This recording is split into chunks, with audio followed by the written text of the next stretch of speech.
반갑습니다, 여러분. 오늘은 아주 직설적이고도 중요한 주제입니다. 바로 결혼하면 망하는 사람들의 특징에 대해 이야기해 볼게요. 이 말 들으면 좀 무섭죠? 하지만 현실이에요. 누군가는 결혼하고 인생이 펴지는데 누군가는 결혼과 동시에 인생이 망가집니다. 행복한 가정을 꿈꿨지만 현실은 눈물과 후회로 가득한 경우. 왜 그럴까요? 정말 그 사람이 잘못된 선택을 해서일까요? 아니에요. 사실은 그 사람 안에 이미 망할 요소가 숨어 있었던 것일 수 있습니다. 그래서 오늘은 실제 이혼 상담 데이터와 심리학적 사례, 그리고 실제 부부들이 말하는 경험을 바탕으로 결혼 전에 꼭 알아야 할 인생을 망치는 사람들의 10가지 특징을 알려드릴게요. 이 영상 보고 나면 결혼이 무서운 게 아니라 준비되지 않은 결혼이 무서운 거라는 걸 확실히 알게 될 겁니다. 지금부터 시작합니다. 첫 번째 특징, 자기 감정을 제대로 표현하지 못하는 사람. 이런 사람은 결혼 생활에서 가장 먼저 힘들어집니다. 왜냐면 부부 생활은 결국 소통이 핵심이거든요. 감정이 쌓여도 제대로 말 못하고 속으로만 참고 결국 어느 날 폭발하거나 말없이 멀어지는 거죠. 말 안 해도 알아줘야지 같은 생각을 하는 사람, 결혼 후 상대방과 끊임없는 오해와 갈등을 겪게 됩니다.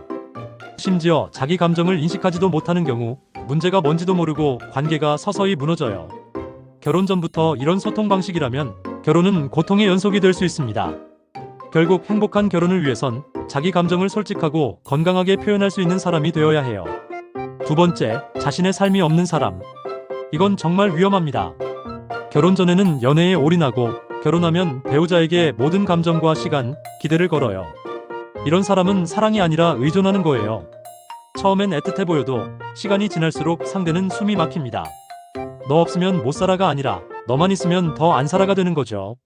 자기 삶, 취미, 인간관계, 커리어가 없는 사람은 결혼 후 무기력감과 상실감을 더 크게 느끼고 상대를 탓하거나 통제하려는 행동으로 바뀝니다. 그래서 결혼 전 반드시 자신만의 삶의 무게 중심을 만들어야 해요. 의존하는 사랑은 오래가지 않습니다. 세 번째, 돈 개념이 없는 사람. 이건 거의 90% 확률로 문제 터집니다. 결혼은 현실이에요. 생활비, 저축, 소비 패턴, 재무 계획. 둘이 함께 살아간다는 건 금전적 가치관의 공유가 전제돼야 합니다. 하지만 돈을 아무 생각 없이 쓰거나 월급 들어오자마자 쇼핑부터 하는 사람, 카드 돌려막기 하는 습관이 있는 사람은 결혼하면 금방 상대방에게 신뢰를 잃어요. 특히 한쪽이 돈을 모으려 하고 다른 쪽은 마구 쓰는 상황이면 갈등은 반복되고 결국 이혼까지 이어질 수 있습니다. 그래서 결혼 전에 반드시 내가 돈을 어떻게 쓰고 있는지, 재정 상태는 어떤지 솔직하게 점검해야 합니다. 사랑보다 돈이 중요하다는 게 아니라 돈이 맞지 않으면 사랑도 지쳐요. 네 번째, 문제가 생기면 회피하는 사람. 이건 단연 최악의 유형입니다.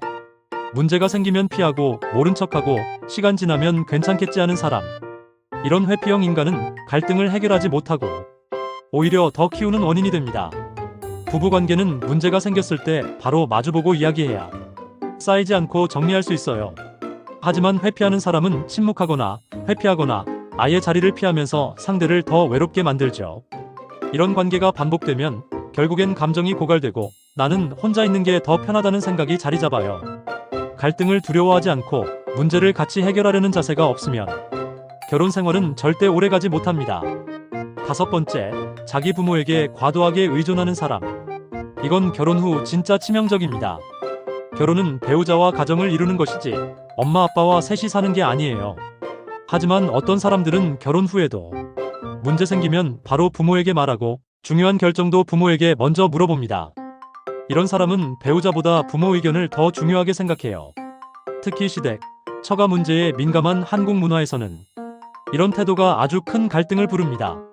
결혼은 독립이 전제되어야 합니다. 정서적, 경제적, 심리적으로 부모와 건강하게 분리되지 않은 사람은 결혼에서도 부부관계보다 부모와의 관계에 더 치중하게 되고 결국 부부 사이에 균열이 생기게 돼요. 부모를 사랑하는 것과 의존하는 것은 다릅니다. 여섯 번째, 내가 바꾸면 되겠지라고 생각하는 사람. 이건 착각이에요. 많은 사람들이 결혼 전에 지금은 이렇지만 결혼하면 바뀌겠지라고 생각해요. 하지만 사람은 쉽게 바뀌지 않습니다. 특히 성격, 습관, 가치관 같은 건 거의 평생 가는 경우가 많아요. 게임을 줄이겠지, 돈 관리는 나중에 내가 할 거야, 성격은 결혼하면 좀 누그러지겠지. 이런 환상은 현실 속에서 무너집니다. 결혼은 지금 있는 그 사람과 함께 살아가는 것이지 내가 바꿔서 원하는 모습으로 만드는 것이 아니에요. 바뀔 거란 기대보다 지금 이 모습이 평생 간다고 생각하세요. 그럼 판단이 더 냉정해지고 실수하지 않게 됩니다. 7번째, 자존감이 너무 낮은 사람. 자존감이 낮은 사람은 상대방에게 끊임없이 확인받으려 해요. 나 사랑해. 왜 내 기분 몰라줘? 나 없으면 어떡할 거야? 이런 말이 반복되면 상대는 점점 지칩니다. 결국 사랑이 아니라 부담이 되는 거죠. 게다가 자존감이 낮은 사람은 질투, 불신, 의심도 많아서 정상적인 관계가 힘들어져요. 결혼은 서로를 채워주는 관계이지 하나가 다른 하나를 계속 메워주는 관계가 아니에요. 결혼 전 반드시 자존감을 회복하고 혼자서도 괜찮은 내가 된 다음에 함께 살아갈 준비가 되어 있어야 합니다. 8번째, 감정 조절이 안 되는 사람. 결혼 생활에서 가장 힘든 것 중 하나가 바로 감정 폭발이에요. 작은 일에도 짜증내고 언성을 높이고 상대에게 감정을 쏟아붓는 사람은 결혼 후엔 더 심해집니다. 왜냐면 편해지면 더 본색이 드러나기 때문이에요. 특히 화를 못 참는 사람, 감정 기복이 심한 사람은 배우자를 감정 쓰레기통처럼 다루게 되고 결국 상대방의 정신까지 지치게 만들어요. 감정 조절은 타고나는 게 아니라 훈련입니다. 결혼 전부터 자신의 감정을 인지하고 관리하고 표현하는 연습이 되어 있지 않으면 결혼 생활은 매일이 전쟁터가 될 수 있습니다. 실제로 이혼 사유 중 성격 차이라는 말 뒤에는 감정 기복과 분노 조절 장애가 숨어 있는 경우가 많아요. 자기 감정도 감당 못하는 사람이 두 사람의 삶을 어떻게 감당하겠어요? 9번째, 항상 자기만 옳다고 믿는 사람. 이건 결혼 생활에서 가장 피곤한 유형 중 하나예요. 토론이 아닌 정답 게임을 하려는 사람. 자기 말이 무조건 맞고 의견 충돌이 생기면 상대방을 설득하려 들기보다 눌러버리는 스타일이죠. 결혼은 정답이 중요한 게 아니라 합의가 중요한 관계입니다. 둘이 다른 환경, 다른 가정, 다른 가치관에서 자랐기 때문에 다른 의견이 나오는 건 당연한 거예요. 그런데 왜 너는 그렇게 생각해? 가 아니라 그건 틀렸어로 말하는 사람은 갈등을 키울 뿐입니다. 결혼은 경쟁이 아니라 협력이고 이기려는 순간 둘 다 지는 게임이라는 걸 알아야 해요. 자기 주장만 강하고 타인의 관점은 무시하는 사람, 결혼 후 외로움을 자초합니다. 10번째, 자기 발전을 멈춘 사람. 결혼했다고 끝이 아닙니다. 그때부터가 오히려 시작이죠. 그런데 어떤 사람은 이젠 안정됐으니까 그냥 쉬자, 이 정도면 괜찮잖아 하면서 발전을 멈춰요. 자기 관리도 안 하고 외모 관리도 안 하고 지적 호기심도 없어지고 점점 무기력한 사람이 되는 거죠. 그런 사람 옆에 있는 배우자는 시간이 지날수록 함께 성장하기보단 끌려가는 느낌을 받게 됩니다. 관계는 같은 속도로 성장할 때 가장 오래 갑니다. 결혼 후에도 계속 배우고 생각하고 발전하는 사람만이 관계 속에서 매력을 유지할 수 있어요. 자기 자신을 가꾸지 않는 사람은 결국 상대에게도 매력을 잃습니다. 11번째, 남 탓을 습관처럼 하는 사람. 너 때문에 내가 힘들어. 내가 이렇게 된 건 다 내 탓이야. 이런 말이 입에 붙어 있는 사람, 절대 피해야 해요. 이들은 인생에서 일어나는 대부분의 일을 항상 타인에게 책임을 전가합니다. 문제가 생기면 성찰이 아니라 비난부터 해요. 결혼 후에도 마찬가지입니다. 아이 문제, 집안 문제, 경제적 문제까지 전부 상대 탓으로 돌리게 되죠. 이런 사람과의 관계는 같이 문제를 해결하는 게 아니라 누구 탓인지 싸우는 시간이 됩니다. 결혼은 두 사람이 함께 짊어지는 인생이지 한 사람이 비난하고 한 사람이 참는 게임이 아니에요. 책임을 질 줄 모르는 사람은 배우자의 인생도 망칠 수 있습니다. 12번째, 질투가 많은 사람. 질투는 사랑이 아닙니다. 처음엔 나한테 이렇게 집착하니까 날 사랑하나 보다 싶지만 결혼하고 나면 이게 지옥의 시작이에요. 직장 동료, 친구, 심지어 가족과의 연락까지 모두 간섭하려는 사람은 점점 상대를 통제의 대상으로 보게 됩니다.